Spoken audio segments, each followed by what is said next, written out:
Hello everyone, this is Amirtha from 3rd B.Sc Computer Science. Now I am going to review the book The Old Man and the Sea, written by Ernest Hemingway. Ernest Hemingway was born on July 21, 1899, was an American novelist, short story writer and journalist. His economical and understated style, which he termed the iceberg theory, had a strong influence on the 20th century fiction.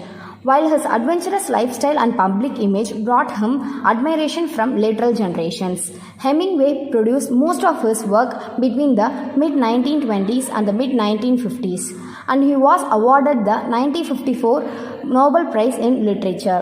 He published 7 novels, 6 short story collections, and 2 non-fiction works. 3 of his novels, 4 short story collections, and 3 non-fiction works were published.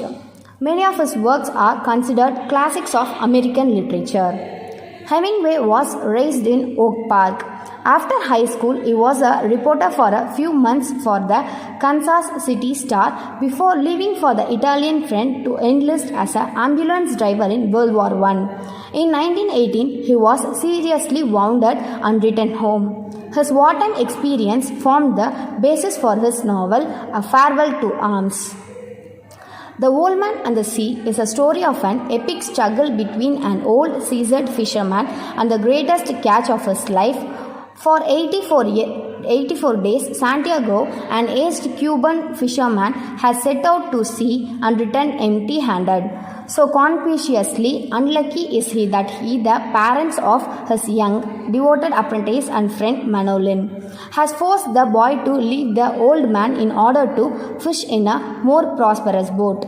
Nevertheless, the boy continues to care for the old man upon his return each night. He helps the old man tote his gear, his rampless hut, secures food for him, and discuss the latest developments in American baseball, especially the trials of his old man's hero.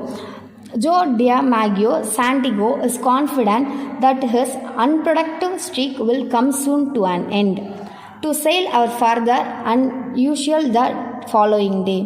On the 85th day of his unlucky streak, Santiago does as promised, sailing his skiff far beyond the Iceland shallow coastal waters and venturing into the Gulf Stream.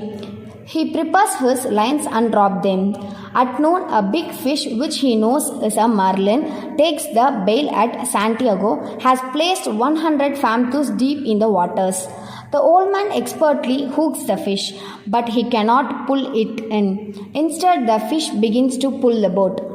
Unable to tie the line fast to the boat for fear the fish would snap a taut line, the old man bears the strain of the line with his shoulders, back and hands ready to give slacks should the marlin make a run.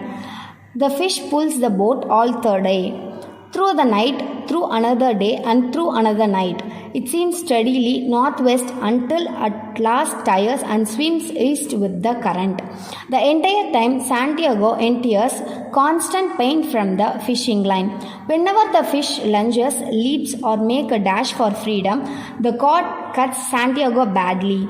Although wounded and weary, the old man feels deep empathy and admiration for the marlin, his brother in suffering, strength, and resolve.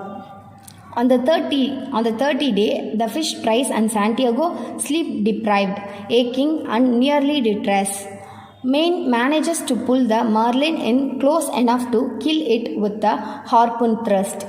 Dead beside the skill, the martin is the largest Santiago has ever seen.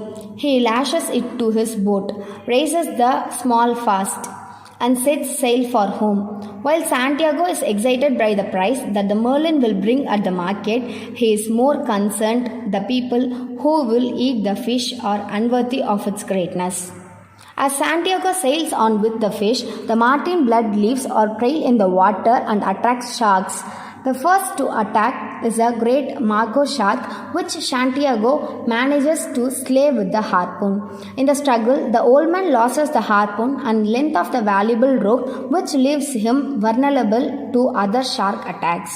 The old man fights off these successive vicious predators as best he can, stabbing at them a crude spear he makes by lashing a knife to an oar, and even clubbing them with the boat's tiller.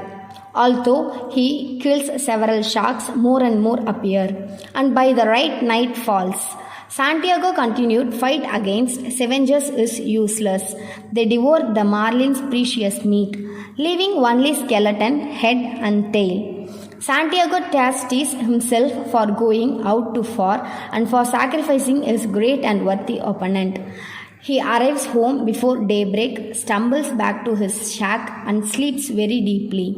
The next morning, a crowd of amazed fishermen gathers around the skeletal carcass of the fish, which is still lashed at the boat. Knowing nothing of the old man's struggle, tourists at a nearby cafe observe the remains of the giant marlin and mistake it for a shark. Manolin, who has been worried sick over the old man's absence, is to move tears when he finds Santiago safe in his bed. The boy fetches the old man some coffee, and the daily papers will be the baseball scores, and watches him sleep.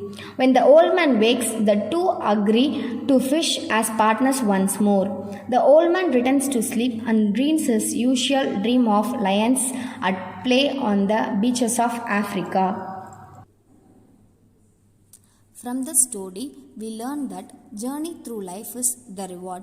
A person who lives with courage and integrity can be destroyed but never defeated. And a strong person never complains about what he doesn't have, but instead using the knowledge in hand. Thank you.